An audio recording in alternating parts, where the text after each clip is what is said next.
कक्षा 12वीं कॉमर्स विषय बही खाता में नया लेसन नए साझेदार का प्रवेश पाठ पढ़ेंगे, समझेंगे। नए साझेदार का प्रवेश किन परिस्थितियों में होता है? जब साझेदारों के मध्य व्यापार व्यवसाय, साझेदारी व्यापार व्यवसाय चल रहा होता है, उस समय साझेदारी फर्म में कुछ कमियां होती हैं, जैसे पूंजी की कमी हो या प्रबंध व्यवस्था की देखरेख की कमी हो या नियंत्रण की कमी हो या योग्यता की कमी हो। तो इन दशाओं में फर्म में साझेदारी व्यापार व्यवसाय में नए साझेदार को प्रवेश दिया जाता है।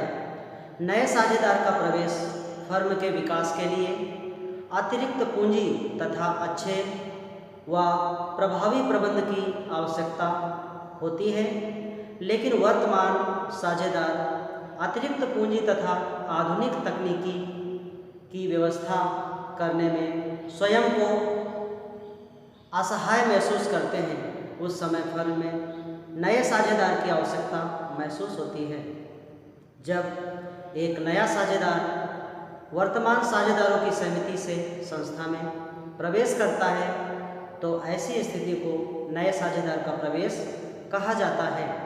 नए साझेदार की आवश्यकता या प्रवेश की दशाएं हैं। इसमें पहला पॉइंट है पूंजी की पूर्ति के लिए।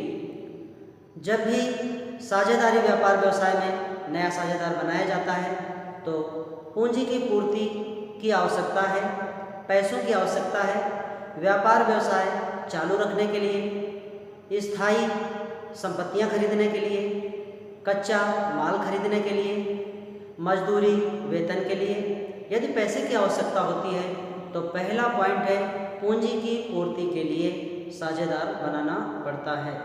दूसरा पॉइंट है संचालन क्षमता में वृद्धि के लिए। अगर व्यापार व्यवसाय को चलाने में असमर्थ हैं, तो किसी व्यक्तित्वशाली व्यक्ति को व्यवसाय चलाने के लिए, नियंत्रण वाले व्यक्ति को व्यवसाय चलाने के लिए साझेदार बना सकते हैं।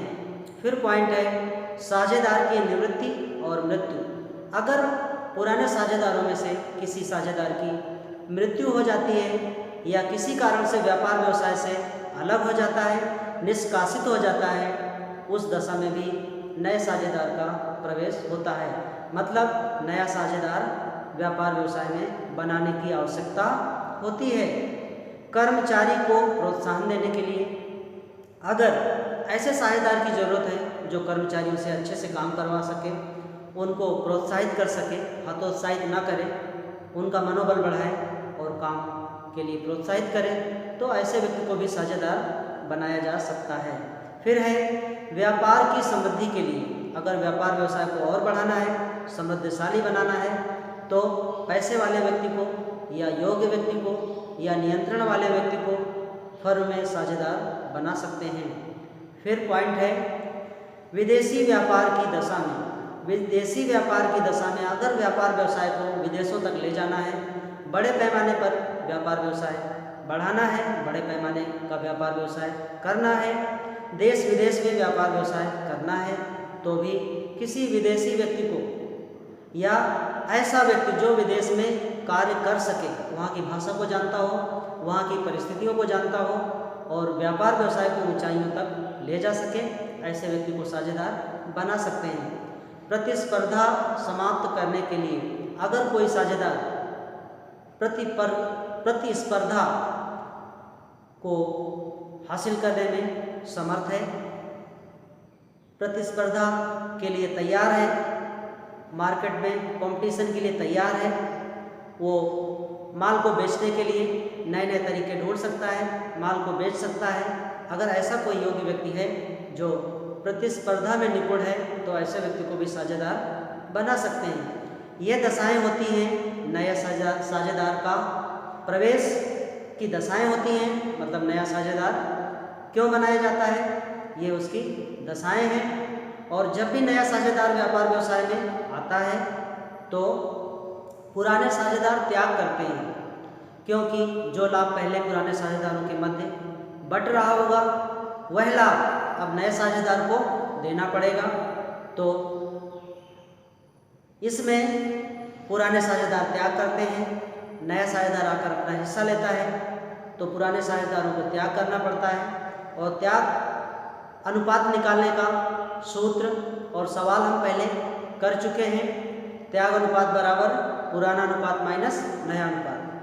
पहले पुराने साझेदारों का जो पुराना अनुपात होता है वो पुराना अनुपात होता है, और फिर जब नया साझेदार भविष्य में आ जाता है तो पुराने साझेदारों से वह हिस्सा लेता है, तो पुराने साझेदारों के लाभ में कमी आती है। जब नया साझेदार फर्म में आ जाता है तो पुराने साझेदारों का जो पहले का अनुपात होता है वह पुराना अनुपात होता है। नया साझेदार बनने के बाद जो नया अनुपात होता है सभी साझेदारों का वह नया अनुपात होता है, और पुराने अनुपात में अगर नया अनुपात घटा देते हैं तो त्याग अनुपात निकलता है, क्योंकि जब भी नया साझेदार फर्म में प्रवेश करेगा तो पुराने साझेदार त्याग करते हैं। ऐसे ही यदि कोई साझेदार व्यापार व्यवसाय फर्म छोड़कर अलग होता है, पृथक होता है, या किसी साझेदार की मृत्यु हो जाती है, तो उस दशा में भी पुराने साझेदारों को लाभ प्राप्ति हो जाती है, क्योंकि जब कोई व्यक्ति व्यापार व्यवसाय छोड़कर चला जाएगा तो उसके हिस्से का लाभ पुराने साझेदार त्याग अनुपात में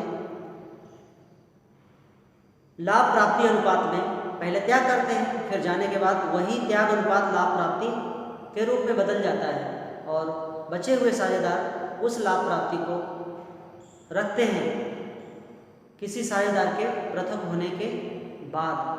तो इस लेसन में साझेदार के प्रवेश संबंधी संख्यात्मक प्रश्न हैं, गणना कार्य वाले प्रश्न हैं, और जब भी नया साझेदार आएगा तो यहाँ पुनर्मूल्यांकन की आवश्यकता होगी, रिवैल्यूएशन, पुनर्मूल्यांकन। जब भी कोई नया साझेदार फर्म में प्रवेश करेगा तो पुराने साझेदार एक बार लेखा जोखा कर लेते हैं, खातों को बना लेते हैं, पुरानी संपत्तियों का लेखांकन कर लेते हैं, लाभ हानि का बंटवारा कर लेते हैं, और फिर नए लाभानुपात में नए साझेदार को साझेदारी में सम्मिलित करते हैं।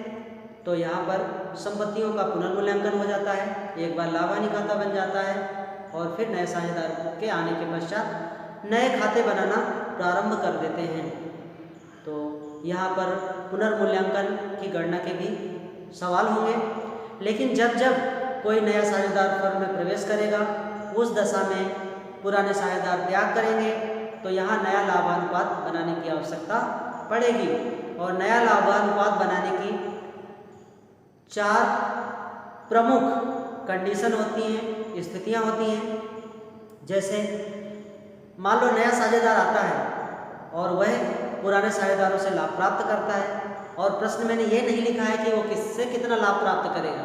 उस दशा में नए साझेदार को हिस्सा पहले निकाल के दे दिया जाता है, और फिर बचे हुए लाभ को पुराने साझेदार अपने पुराने लाभानुपात में बांट लेते हैं। ये पहली स्थिति होती है।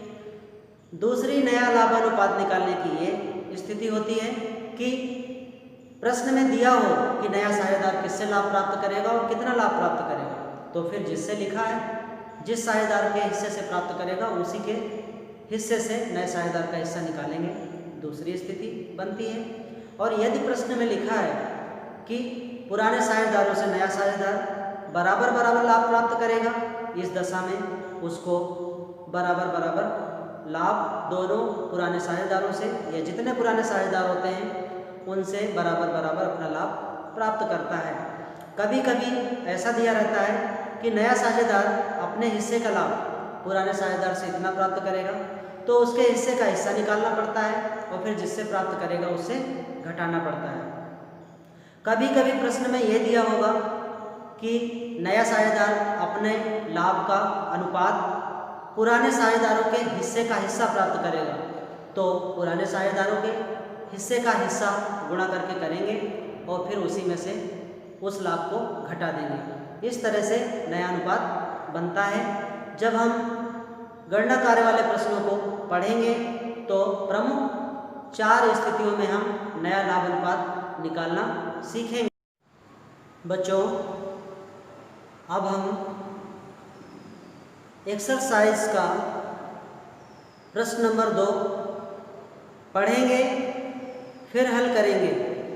एक फर्म में ए और बी जो 3:2 के अनुपात में साझेदार हैं, उन्होंने सी को 1/5 भाग के लिए साझेदार बनाया।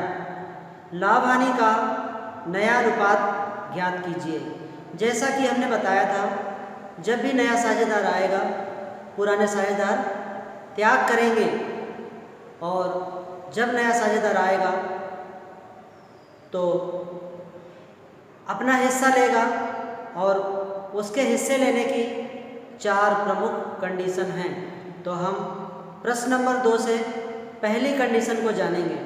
इस प्रश्न में यह नहीं दिया है कि नया साझेदार किससे लाभ पा रहा है, तो इस कंडीशन में सबसे पहले पूरे लाभ में से नए साझेदार को हिस्सा देते हैं, फिर बचे हुए लाभ को पुराने साझेदार अपने पुराने अनुपात में बचे हुए लाभ को बांट लेते हैं। बच्चों, हल करते हैं इस प्रश्न को।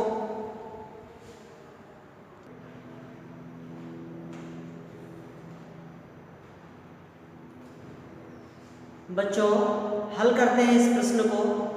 इस प्रश्न में ए और बी पुराने साझेदार हैं, इनका अनुपात 3:2 है। 3 और 2 को जोड़ेंगे 3 + 2 5, 3/5 2/5 पुराने साझेदार हैं, ये इनका अनुपात है 3/5 2/5। सी नया साझेदार आया है, सी का हिस्सा है 1/5। अब इस प्रश्न को, प्रश्न नंबर 2 को हम पहली कंडीशन मान करके हल करेंगे। पहली कंडीशन हम इसको मानते हैं इसलिए क्योंकि इसमें ये नहीं दिया है कि नया साझेदार किससे लाभ प्राप्त कर रहा है, ए से प्राप्त कर रहा है कि बी से प्राप्त कर रहा है। यह प्रश्न में नहीं लिखा है, यह प्रश्न में नहीं दिया है कि सी किससे लाभ प्राप्त करता है। प्रश्न नंबर है 2। ए बी का अनुपात पुराना, सी का नया अनुपात। सी 1/5 लाभ प्राप्त करता है, लेकिन प्रश्न में यह नहीं दिया है कि सी किससे लाभ प्राप्त करता है, तो हम इसको मान लेते हैं कंडीशन फर्स्ट। प्रश्न नंबर एक्सरसाइज का 2 है। माना लाभ बराबर 1 है, यहाँ मान लेंगे कि लाभ कितना है, 1 है। निकाला सी का हिस्सा, सी का हिस्सा सबसे पहले निकालेंगे। एक लाभ में से 1/5 घटाएंगे, 1 के नीचे 1 मान लेंगे, हर बराबर करेंगे जोड़ने घटाने में। 1 के नीचे 1 मानकर ऊपर नीचे 5 का गुणा करेंगे, तो यहाँ 5 आ जाएगा।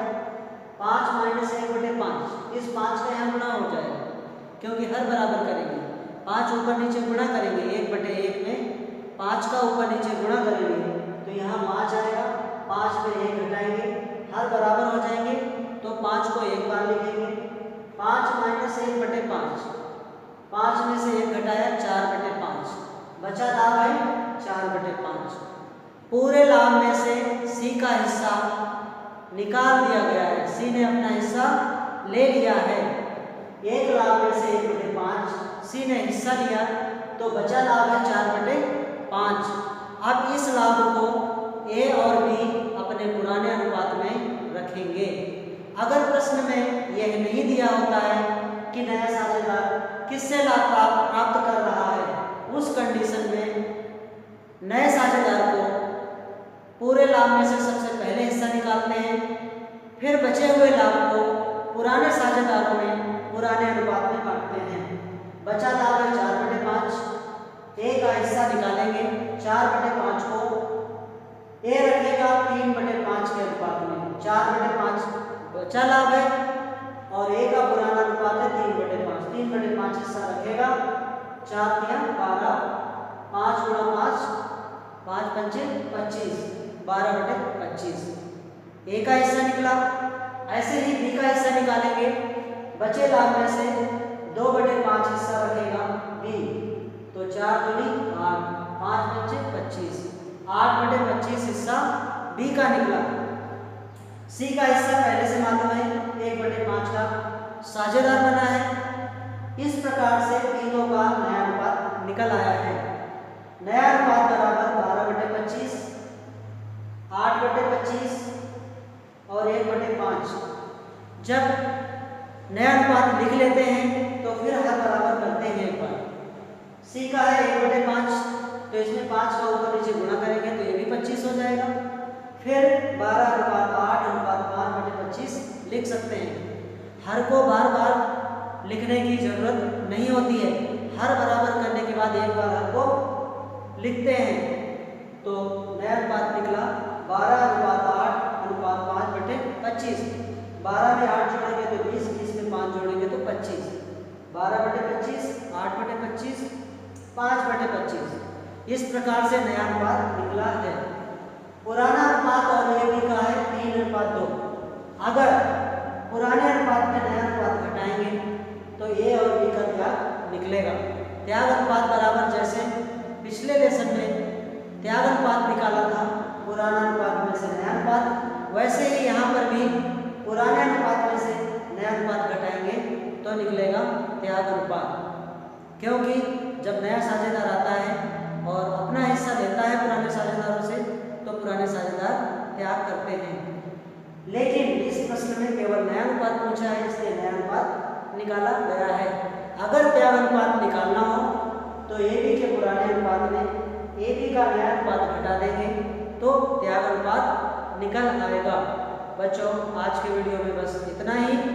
Thank you, have a nice day.